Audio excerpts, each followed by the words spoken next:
Hello everyone, the best thing about learning is that no one can take it away from you. So watch this video and conserve a coin in your treasure of knowledge. आज हम लोग अपना physiology में आगे continue करने वाले हैं about the digestive glands. बाकी ऑर्गन के बारे में मैंने वीडियो बनाई है, if you want to see them तो आप चैनल पे जाके देख सकते हैं।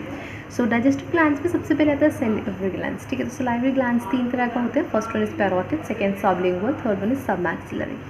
Parotid gland are the largest among all of them. ठीक है, तो लार्जेस्ट कौन सी है? पैरोटिड। उसके अलावा फेस के साइड पर ये पाई जाते हैं, तो लोकेशन इज़ वेरी क्लियर, जो साइड के फेस में होगी वो पैरोटिड ग्लैंड होगी। Next is sublingual glands. ठीक है, तो सबलिंगुअल ग्लैंड नाम से पता लग रहा है सबलिंगुअल यानी कि बिलो द टंग, तो it is under the front part of the tongue.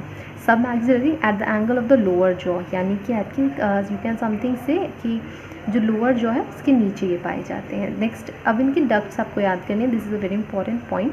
So salivary glands में अब डक्ट्स इंपॉर्टेंट है, तो पैरोटिड ग्लैंड्स की जो डक्ट होती हैं उनका नाम होता है स्टेंसिल्स डक्ट, सबलिंगुअल की डक्ट का नाम है रिविनस डक्ट और सब मैक्सिलरी की डक्ट का नाम है वॉटन्स डक्ट, तो ये आपको याद रखना है। उसके अलावा सलाइवरी ग्लैंड्स हमें पता है कि एक विस्कस फ्लूइड सिक्रीट करती है विच इज़ कॉल्ड सलाइवा, और सलाइवा का जो pH होता है इट्स 6.7। ठीक है, तो pH इज़ इम्पॉर्टेंट। फिर उसके बाद सलाइवरी ग्लैंड्स से जो सलाइवा सिक्रीट हो रहा है उसके अंदर क्या क्या आपके कॉन्स्टिट्यूएंट्स हैं, क्या क्या उसके अंदर पाया जाता है, तो water, salts, mucin, enzymes. Enzymes कौन कौन सी? सलाइवरी, अमाइलेज एंड टाइलिन, तो दो एंजाइम्स यहाँ पे पाई जा रही हैं। उसके अलावा फंक्शंस क्या होता है सलाइवा के, तो मॉइस्चर द फूड, मॉइस्चर या टंग, एंड टंग मॉइस्चर होती है तभी जाके आपकी जो स्पीच है वो पॉसिबल हो पाती है, और फूड जब मॉइस्चर होता है तभी आपको ईजी हो जाता है स्वेलो करने के लिए। फूड डेब्रिस जो होता है, जो माउथ के अंदर फूड जो होता है आफ्टर ईटिंग है, तो जो कुछ रह जाता है वो सड़ जाता है, ख़राब हो जाता है, उसको वॉश अवे करता है सलाइवा, और न्यूट्रलाइजेस करता है जो भी एसिडिटी होती है। फॉर एग्जांपल जो हमारे बैक्टीरिया होते हैं माउथ में वो एसिड्स बना देते हैं ना, जिससे कि आपका टूथ डिके वगैरह हो जाता है, तो उसको न्यूट्रलाइज करने का काम भी कौन कर रहा है? सलाइवा कर रहा है। Also it have an anti bacterial lysosome, जिससे जो बैक्टीरियाज होते हैं वो भी किल हो जाते हैं। Next is gastric glands. ठीक है, गैस्ट्रिक ग्लैंड तीन कॉमन तरह के होते हैं और दो लेस कॉमन होते हैं।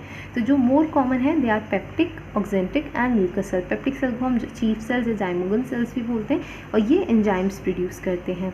ऑक्जेंटिक सेल्स जो होते हैं उन्हें हम एसिड सेल या पेरिएटल सेल बोलते हैं, HCl सिक्रीट करते हैं। उसके अलावा एक फैक्टर होता है which is called Castle's intrinsic factor, उसको भी सिक्रीट करते हैं। इट्स वेरी इंपॉर्टेंट कि कासल्स इंट्रिंसिक फैक्टर का फंक्शन क्या होता है, तो it helps in the absorption of vitamin B12। Mucus cells mucus secrete करते हैं। दो लेस कॉमन सेल्स होते हैं आपका अर्जेंटेफिन, एंडोक्राइन। अर्जेंटेफिन हम आगे भी पढ़ेंगे, वहाँ भी उसका यही फंक्शन है जो कि सिक्रीट करेगा सेरोटोनिन को। सेरोटोनिन एक अच्छा वासोकॉन्स्ट्रक्टर होता है। ठीक है, उसके अलावा गैस्ट्रिन की अगर हम बात करें तो ये सिक्रीट होता है बाय एंडोक्राइन सेल्स। ठीक है, और इसका जो काम होता है वो होता है एंजाइम्स और HCl की सिक्रीशन को स्टिमुलेट करना।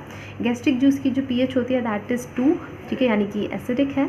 वाटर, सॉल्ट, म्यूसिन, HCl, और उसके अलावा दो प्रो एंजाइम्स, ठीक है, जिन्हें हम जाइमोगन्स भी बोलते हैं। कौन कौन सी प्रो एंजाइम्स? पेप्सिनोजेंस या फिर प्रोपेप्सिन, एक ही बात है, एंड प्रोरेनिन यहाँ पे पाई जाती है, और एक एंजाइम पाई जाती है which is called the gastric lipase. उसके बाद लिवर आता है। लिवर के अंदर 4 लोब्स होते हैं, 2 मेन 2 स्मॉल। जो मेन लोब होते हैं उन्हें हम लार्ज राइट या फिर स्मॉल लेफ्ट में बोलते हैं, और जो स्मॉल होते हैं वो पीछे की तरफ होते हैं विच आर कॉल्ड क्वाड्रेट और कॉडेट। नेक्स्ट यहाँ पे गॉल ब्लैडर भी होता है, यानी जैसे हमारा लिवर है तो उसके नीचे की साइड पे आपका गॉल ब्लैडर प्रेजेंट होता है, जिसका काम क्या होता है आपका बाइल जो सिक्रीट हो रहा है बाय लिवर उसको स्टोर करना और कंसनट्रेट करना, उसको गाढ़ा करना। नेक्स्ट यहाँ पे डक्ट बहुत इंपॉर्टेंट आपके उस पर आ जाते हैं। ठीक है, तो ये याद करना इंपॉर्टेंट है। बाइल डक्ट जो होती है वो लिवर से आती है। ठीक है, और बाइल डक्ट के अंदर क्या क्या चीज़ें आती हैं? गॉल ब्लैडर से आने वाली सिस्टिक डक्ट और एक कॉमन हेपैटिक डक्ट। ये कॉमन हेपैटिक डक्ट जो होती है वो राइट और लेफ्ट हेपैटिक डक्ट, यानी कि राइट वाला आपका जो लोब है लिवर का वहाँ से, और लेफ्ट वाला जो लोब है वहाँ से आने वाली जो डक्ट होती है उन दोनों को मिला के बनती है कॉमन हेपैटिक डक्ट, और कॉमन हेपैटिक डक्ट और आपका सिस्टिक डक्ट मिलके बनाते हैं बाइल डक्ट। ठीक है, उसके अलावा लास्ट इज हिपैटोपैनक्रियाटिक डक्ट। तो जो बाइल डक्ट है लिवर से और जो पैनक्रियाटिक डक्ट है पैनक्रियास से, वो कंबाइन होंगी और कहाँ पर जाएंगी? डुओडेनम के अंदर। ठीक है, तो ये डक्ट्स आपके लिए इंपॉर्टेंट हो जाता है याद करना।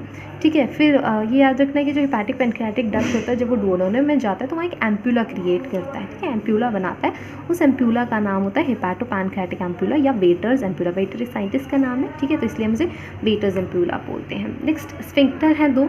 ठीक है, पहला ओडी, दूसरा बॉयडन। स्फिंक्टर ऑफ ओडी जो है ये आपका हेपाटोपैनक्रियाटिक डक्ट और डुओडेनम के बीच में आता है, ठीक है। स्फिंक्टर ऑफ बॉयडन जो है वो बाइल डक्ट और पैनक्रियाटिक डक्ट के बीच में आता है। तो ये आपके लिए याद करना इंपॉर्टेंट हो जाता है अगर आप नीट, एम्स वगैरह कुछ भी मतलब मेडिकल एंट्रेंस देने वाले हैं, ठीक है। उसके अलावा functional and structural unit of livers are known as lobules. Lobule क्या होता है, जैसे कि आपका किडनी की जो होते हैं दे आर कॉल्ड नेफ्रॉन, है ना। तो इसी तरह से इनकी जो स्ट्रक्चरल फंक्शनल यूनिट होती है दीज आर कॉल्ड लोब्यूल्स। यहाँ पे ग्लाइकोजन रिच सेल्स होते हैं विच आर कॉल्ड द हेपाटोसाइट्स। उसके अलावा इन सेल्स के बीच में साइनोसॉइड्स नाम के कुछ सेल्स और होते हैं, ठीक है। ट्यूबुलर नेटवर्क, फिर इन हेपाटोसाइट्स के बीच में, यानी वाली जो हेपाटोसाइट्स है इनके बीच में एक ट्यूबुलर नेटवर्क होता है जिसे हम बाइल कैनालिकुलर बोलते हैं। तो यहाँ पे ये चीज़ें जो हैं ये इतना इंपॉर्टेंट नहीं है, बट क्योंकि वन वर्ड क्वेश्चंस हैं तो इजीली पूछे जा सकते हैं, ठीक है।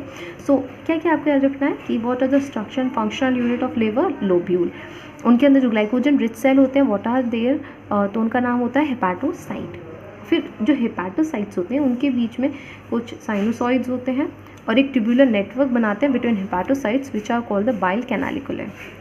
दीज बाइल कैनालिकुलर जो होते हैं ये ओपन होते हैं इनटू द हेयरिंग्स कैनाल, और हेयरिंग्स कैनाल जाके बाइल डक्ट के अंदर ओपन होती है।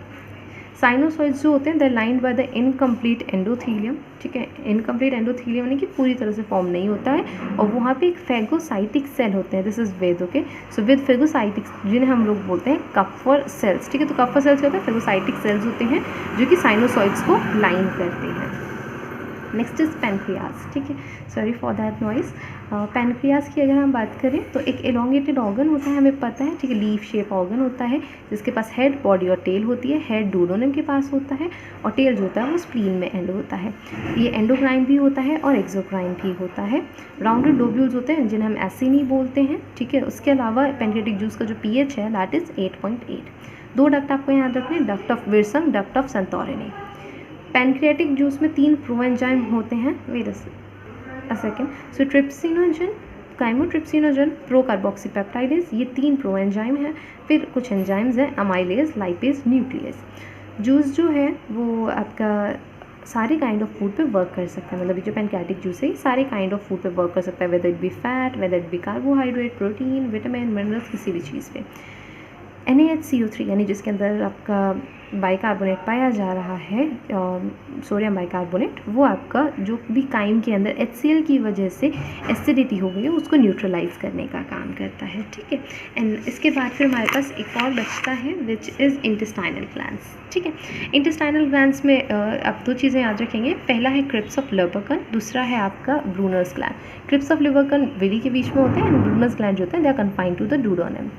Mixture of secretions by crypt of Lieberkuhn and Brunner's gland, उनको हम इंटेस्टाइनल जूस बोलते हैं। आप यहाँ देख सकते हैं कि क्रिप्स ऑफ लिवर्कन से एंजाइम और म्यूकस बनता है, ब्रूनर्स ग्लैंड से एंजाइम म्यूकस के साथ में एल्कलाइन फ्लूइड भी सिक्रीट होता है। दोनों का जो कॉम्बिनेशन होता है, दोनों का जो मिक्सचर होता है उसे हम लोग बोलते हैं इंटेस्टाइनल जूस या फिर सक्कस एंटारिकस। इनका pH आप याद कर लीजिएगा 8.3 है।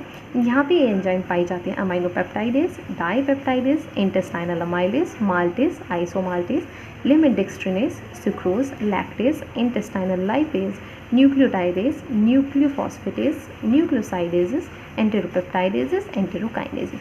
तो ये एंजाइम्स आपको याद करना इंपॉर्टेंट है, ठीक है, क्योंकि ये पूछा जा सकता है कि इनमें से कौन सी नहीं पाई जाती है, ठीक है। सो इसलिए आपको याद करना ज़रूरी है। क्रिप्स ऑफ लिवर्कन में 2 तरह के सेल्स होते हैं, first one is Paneth cell, दूसरा है एंजियोटेंसिन सेल। पैनेट सेल आपको याद रखना है कि एक एंटीबैक्टीरियल लाइसोजाइम यहाँ पर ये बनाता है, जिससे क्या होता है जो भी बैक्टीरियाज होते हैं दे गेट किल्ड। अर्जेंटेफिन सेल से आपका वासोकंस्ट्रिक्टर, वही सेरोटोनिन जो हमने पीछे देखा था वो यहाँ पर सिक्रीट होता है, ठीक है। If you have liked the video, like it, share, subscribe it and please press the bell icon so that you get the notification. And बाकी अगर आपको रिवीजन के लिए कोई न्यू चैप्टर देखना हो या फिर आपको इसको रिवाइज जस्ट करना हो, क्योंकि ये बहुत डिटेल वीडियो हो गया, तो रिवीजन के लिए आप चैनल पे जाके छोटा सा एक वीडियो है वो देख सकते हैं, ठीक है। If you want to take the screenshot of it you can take it. So this was the whole about digestive glands, okay. Thank you.